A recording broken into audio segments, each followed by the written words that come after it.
Hora de organizar o roteiro da viagem. Você quer conhecer um monte de atrações, começa a pesquisar e dá de cara com uma oferta de passe turístico. Um passe que pode te dar a chance de conhecer vários museus, monumentos e tudo mais por um preço fixo. Será que vale a pena ou é pegadinha? O que você precisa levar em consideração na hora de decidir se compra ou não? É justamente sobre isso que eu vou falar nesse vídeo. Eu sou Marina Heimer e esse é o canal do Imagina na Viagem.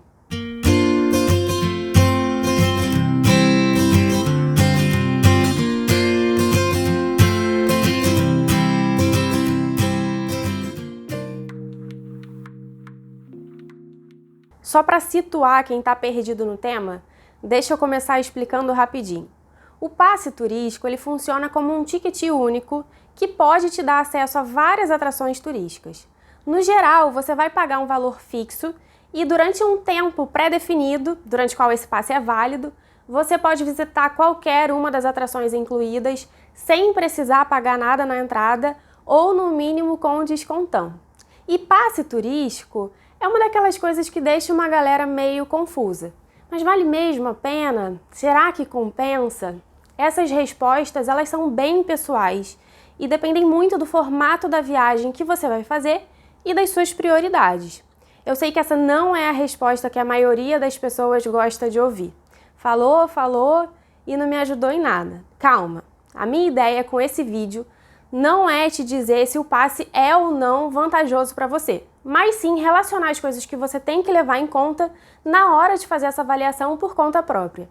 Em outras palavras, eu não vou te dar o peixe, mas eu vou te ensinar a pescar, pelo menos da forma como a gente tem pescado por aqui. A primeira coisa que eu avalio e que tem a ver com economia de tempo é se o passe é do tipo fura-fila. Aqueles passes que te permitem furar a fila da bilheteria na entrada das atrações, sabe? Quando esse é um dos benefícios do passe, ele já larga assim com vantagem para mim. Porque em alguns destinos, principalmente aqueles que são muito procurados pelos turistas, as principais atrações costumam ficar mesmo bem cheias e as filas podem ser um problemão e atrasar bastante a nossa programação original. Pensa comigo, você está em Paris e aí você perde 2 horas para entrar no Louvre. Não é como perder 2 horas numa segunda-feira normal, no centro do Rio, na fila do banco. É perder 2 horas em Paris, uma cidade que você queria muito conhecer, que às vezes você precisou juntar uma grana danada para conseguir. Enfim, tudo que você mais quer é aproveitar o tempo que você tem, e isso é muito justo. E aí são 2 horas que você podia ter usado para passear pelo Sena, para caminhar na Champs-Élysées, sei lá, para ficar sentado num banco no Jardim de Luxemburgo sem fazer nada, sabe? E em vez disso, você vai passar esse tempo numa fila, em pé, olhando para a nuca do outro turista. Não é legal. Não é isso que você quer quando você programa a sua viagem. Então, quando a viagem é para uma cidade assim, bem procurada, e o passe é fura-fila, eu já penso com muito mais carinho e às vezes, ainda que financeiramente ele nem seja assim tão vantajoso, eu confesso que eu costumo comprar. A segunda coisa que eu costumo fazer na hora de definir se eu vou ou não comprar um passe é uma comparação financeira, uma comparação de custo. E é bem simples e bem fácil de fazer. A primeira coisa que você precisa saber é quanto custa o passe. Aí você vai dar uma olhada na lista de atrações incluídas. Agora, quantas dessas atrações você pretende de fato visitar?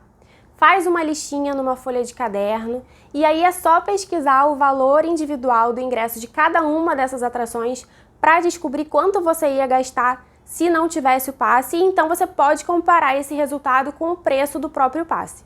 Você vai gastar mais comprando o passe ou pagando cada atração individualmente? Se a sua escolha é puramente econômica, isso já vai te dar a resposta que você precisa.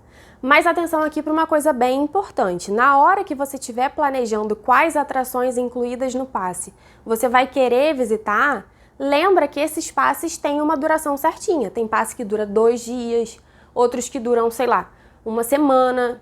Então não é só uma questão de quantas atrações você quer visitar durante a viagem, mas quantas atrações você consegue visitar naquele período de tempo pelo qual o passe é válido. Não dá para achar que você vai conhecer 20 atrações em 2 dias e comprar o passe pensando que vai fazer uma super economia e um ótimo negócio. Eu já vou continuar o nosso papo, mas antes uma paradinha para te lembrar de curtir o vídeo aqui embaixo. E se você está chegando agora por aqui, te convidar também para se inscrever aqui no canal. A gente está sempre trazendo conteúdo novo sobre viagens, dicas de planejamento, roteiros e por aí vai. Então, para não perder os próximos vídeos, já se inscreve e clica no sininho também para ativar as notificações. Agora sim a gente pode continuar. Ainda falando sobre essa questão do período de validade do passe, uma outra coisa que você precisa levar em consideração para definir se ele serve ou não para você é a sua estrutura de roteiro, a sua agenda. Muitos desses passes funcionam contando dias consecutivos, ou seja, um passe que é válido por 3 dias e é ativado numa segunda-feira de manhã, ele vai valer na segunda, na terça e na quarta. Então você precisa se organizar direitinho, organizar o seu roteiro para ter esses 3 dias livres e poder visitar as atrações que estão incluídas no passe nesses dias. Em muitos casos isso é totalmente possível, é só você sentar com calma e organizar o seu roteiro certinho. Mas às vezes pode ser um pouquinho mais complicado. Se, por exemplo, você já ocupou o seu roteiro com outros compromissos, outros passeios que não podem ter alteração de data, ou se você está viajando a trabalho ou para fazer um curso e tem dias certos de folga que não são consecutivos, enfim, dá uma olhada com calma na sua agenda antes de tomar uma decisão, porque pode ficar um pouquinho mais complicado de usar o passe. Mais uma coisa relevante que tem a ver com economia de dinheiro que pode te ajudar a tomar uma decisão é procurar saber o que aquele passe oferece além das atrações. Muita gente nem se atenta a isso, mas tem vários passes que incluem, além dos ingressos das atrações, outras coisas, como o transporte público da cidade, viagens em ônibus daqueles turísticos de 2 andares e até descontos em lojas e restaurantes. Então vale a pena checar isso direitinho, porque usando também esses outros benefícios, você pode acabar fazendo uma economia muito maior do que você faria se levasse em consideração só as atrações turísticas. Por último, é importante também avaliar o perfil do viajante. Crianças, jovens, idosos, portadores de necessidades especiais, essas pessoas costumam ter desconto ou entrada gratuita em vários museus e atrações em geral. Nesse caso, o passe pode perder completamente o sentido, pelo menos no que diz respeito à economia. Alguns passes até têm versões especiais para crianças, adolescentes e tal, já levando em consideração essa redução de preço que elas teriam nos ingressos individuais, mas essa não é a regra. Agora que você já sabe como decidir se você vai ou não comprar um passe turístico, eu queria deixar 2 dicas específicas para quem decidiu que o passe é a melhor opção. A primeira é sempre verificar se usando o passe você precisa agendar a sua visita nas atrações ou se é só chegar e entrar direto.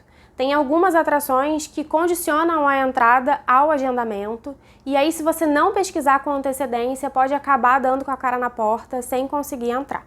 A segunda coisa que você precisa ter atenção é a forma de entrega desses passes. Em alguns casos, o passe pode ser totalmente digital. Em outros, você vai precisar imprimir um voucher em casa e aí pode usar esse voucher direto nas atrações. Mas tem vários desses passes que são mesmo um cartãozinho de verdade, é físico, e você vai precisar ter isso em mãos para apresentar sempre na entrada dos lugares que você vai visitar. Quando é assim, geralmente você tem 2 opções. O passe ele pode ser entregue para você, e aí vai ser ou na sua casa, ainda aqui no Brasil, ou no seu hotel, ou você pode escolher buscar pessoalmente esse passe em pontos específicos. Eu, particularmente, sempre prefiro essa segunda opção e eu vou te explicar o porquê. É que, embora pareça assim, realmente bem mais prático receber esse passe em casa ou no seu hotel e não se preocupar tanto com ter que ir buscar, eu sempre fico meio tensa com a possibilidade de extravio na entrega. Aí pensa, até você explicar, resolver, conseguir um passe novo numa viagem que às vezes nem é muito longa, que você tem dias contados, isso vai te ocupar muito mais tempo do que buscar por conta própria. Os lugares para buscar costumam ser super fáceis de acessar, lugares por onde você já vai passar mesmo, tipo um quiosque de aeroporto, uma loja no centro turístico da cidade, bem perto de um ponto super importante, enfim, você não vai precisar sair muito do seu caminho e fica mais seguro de que nenhum contratempo vai atrapalhar os planos. Bom, é isso. Eu fico por aqui torcendo para que esse vídeo tenha sido útil para você e que agora você consiga decidir com mais convicção se o passe turístico é ou não uma boa para as suas viagens. Se você gostou desse vídeo, não esquece de deixar seu curtido aqui embaixo e se inscrever no canal antes de ir embora. Um beijo e até a próxima!